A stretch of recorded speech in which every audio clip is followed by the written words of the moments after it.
اس طرح کا نکاح جو ہے وہ ٹھیک نہیں ہے. مطلب آپ شادی شدہ ہیں, آپ پہلے افیئر چلائیں.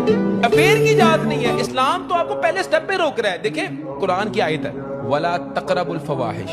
اللہ تعالیٰ نے نا بہت دو چار چیزیں ہیں جس کے بارے میں یہ کہا ہے کہ وَلَا تَقْرَبُوا. اللہ کے لیے کافی ہے یہ کہنا بھی لا تخف, ڈرو نہیں, لا تحزن, ڈونٹ بی سیڈ.